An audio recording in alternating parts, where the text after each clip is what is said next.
भैया ये हुए हैं ध्यान में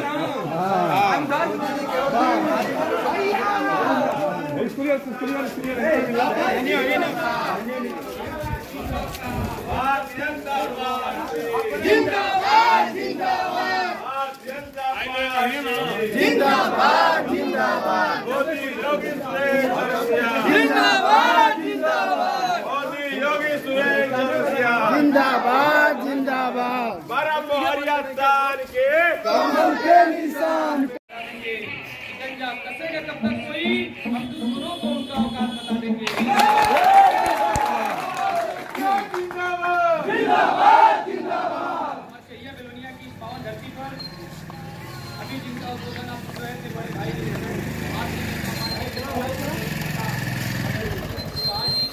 और इस गांव के हमारे सभी अभिभावक प्रधान जी और राष्ट्रवादी नौजवान साथियों का मैं आज के अवसर पर स्वागत वंदन अभिनंदन करता हूँ। ये मेरा घर है, मैं आपके घर का बना हूँ।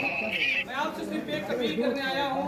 इस बार जो सरकार बनानी है, जो धर्म युद्ध हो रहा है, इस युद्ध में एक तरफ देशद्रोही लोग खड़े हैं, एक तरफ भारत के टुकड़े टुकड़े करने वाले लोग खड़े हैं, एक तरफ हमारे माँ बहनों की इज्जत के साथ खेलने वाले लोग खड़े हैं। कल अभी जाकर रैली में जा रहे थे तो आपने पड़री ढाले पर समाजवादी गुंडों का तांडव आपने देखा होगा। इनकी सरकार नहीं बनी है और अभी से उनकी गुंडई चालू हो गई है।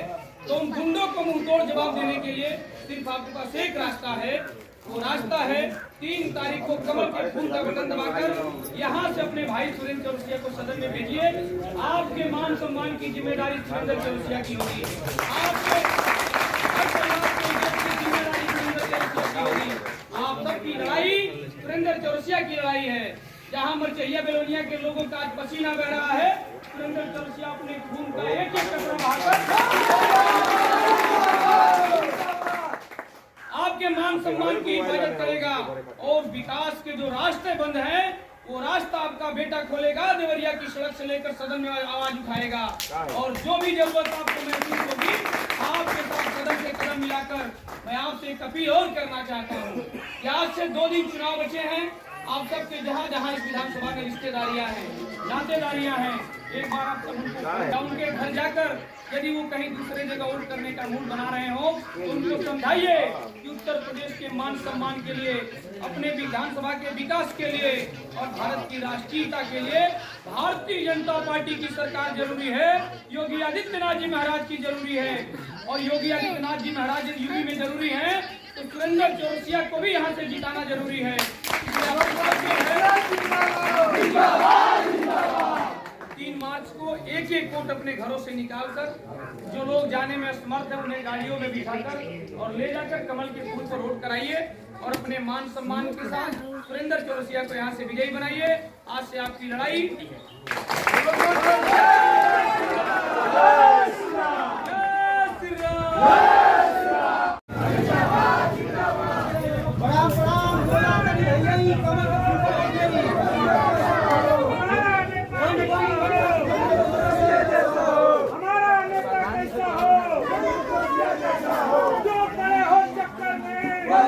नमस्कार प्रणाम। आप देख रहे हैं जी भारत जी बात की टीम पहुंची है रामपुर कारखाना विधानसभा के अंतर्गत।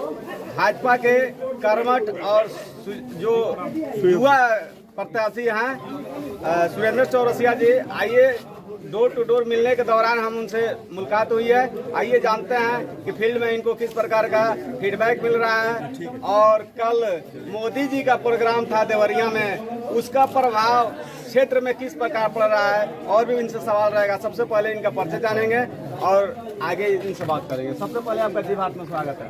बहुत बहुत धन्यवाद आपका। आप कल आपके शीर्ष यानी यशस्वी प्रधानमंत्री जी का प्रोग्राम था देवरिया में और बगल में ही महुआनी चौराहे पर सपा के राष्ट्रीय अध्यक्ष अखिलेश जी का प्रोग्राम था। अखिलेश जी के प्रोग्राम के दौरान सुना गया कि 3 तारीख आवेदन साइकिल छतिये पर चढ़ जाई, इस पे क्या कहेंगे आप? देखिए, वो गुंडों की सरकार है।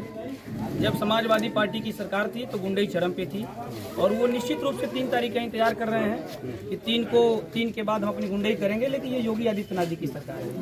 सारे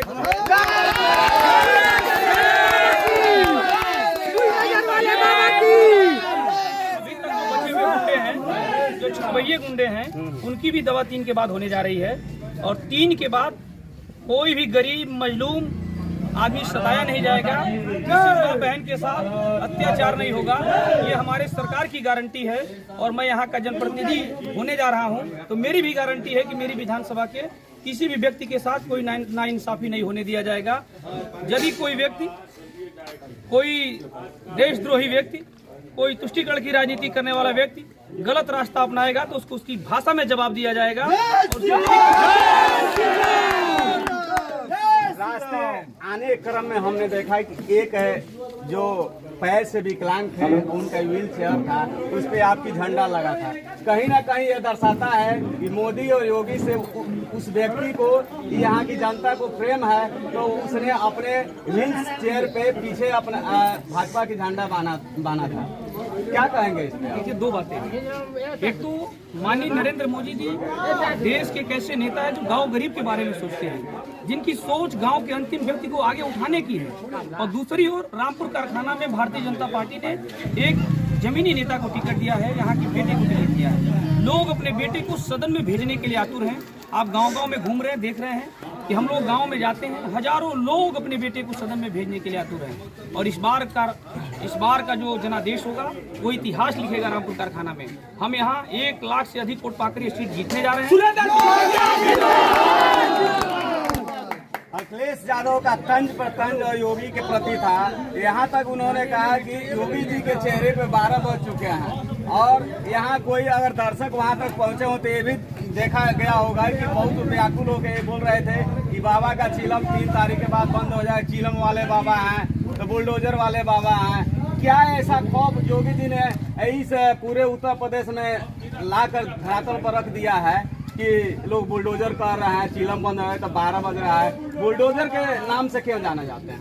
देखिए, गरीबों को उनका अधिकार दिलाने के लिए योगी जी ने जितने भी इस सरकार के पहले गुंडे रहे हैं जो गरीबों की जमीन हड़पने का काम करते थे, शाम होते ही सड़कों पर छिनैती करते थे।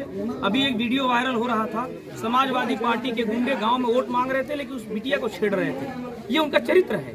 और कल महुआनी चौराहे में अखिलेश यादव जी का जो कार्यक्रम था, अखिलेश यादव जी के कार्यक्रम में जितनी भीड़ थी उसके 4 गुना लोग केवल रामपुर कारखाना विधानसभा से अपने नेता को सुनने गए थे।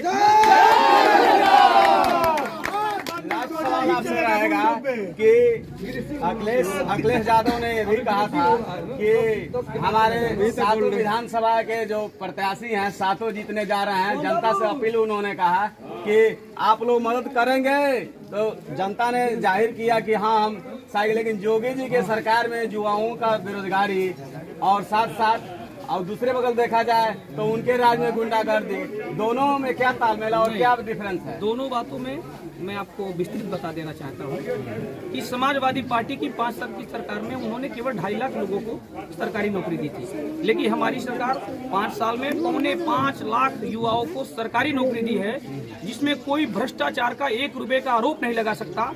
किसी जाति विशेष के लोगों को उसमें वरीयता नहीं दी गई। उसमें हरिजन का बेटा भी बिना पैसे का नौकरी पाया है, और चौरसिया का भी बेटा पाया है, यादव का भी बेटा पाया है।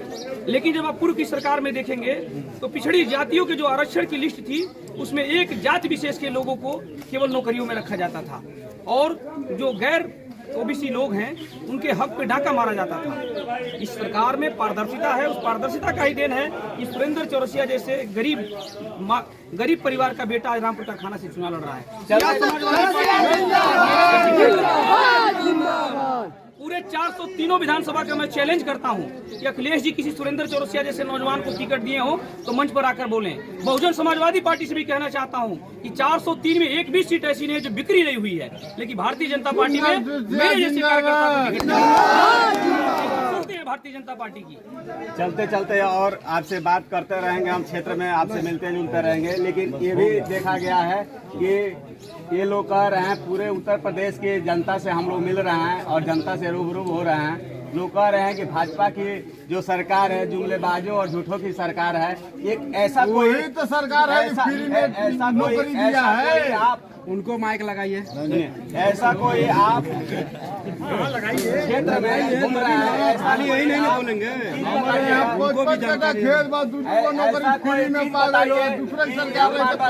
पारदर्शी करे कि हाँ भाजपा की सरकार और जैसे नरेंद्र मोदी जी जो बाज नहीं है, झूठेबाज नहीं है, इसको आप कैंडिडेट के नाते प्रदर्शित कीजिए। जब यहाँ से आप 500 मीटर की दूरी पे जाएंगे तो नगर पंचायत बरियारपुर चालू होता है। बरियारपुर अकेले ऐसा नगर पंचायत है जहाँ 2000 से ज्यादा गरीब लोगों को हमारी सरकार ने प्रधानमंत्री आवास दिया है।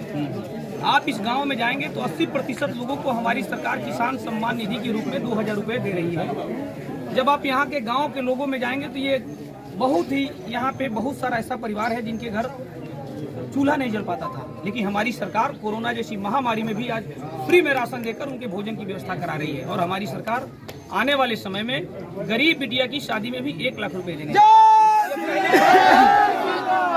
गरीब की बेटी जब इंटर पढ़ के BA में जाएगी तो हमारी सरकार प्रोत्साहन के लिए उसको स्कूटी चलने के लिए देगी।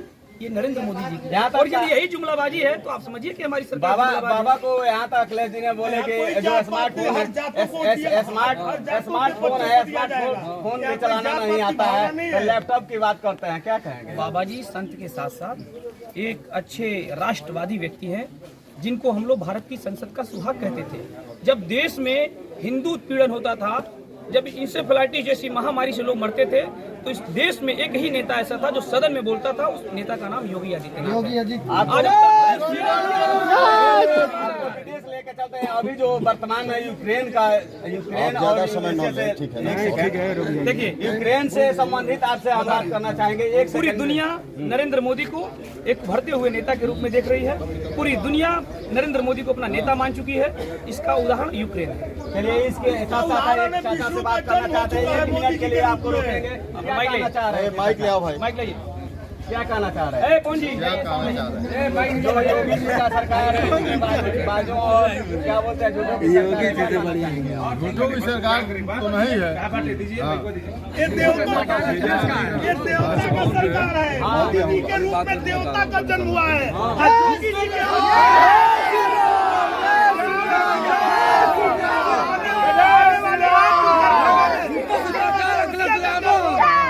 क्या लग रहा है कि कारखाना विधानसभा में, रामपुर कारखाना विधानसभा में फूल खिलाएंगे तो सुरेंद्र चौरसिया हम लोग को भी फूल खिलाकर और बहुत बढ़िया से परिवार की तरह देखेंगे। कारखाना विधानसभा के जनता कितने से पार लेके जाएगी सुरेंद्र चौरसिया को 2 लाख वोट से जिता रही है जनता में रामपुर को।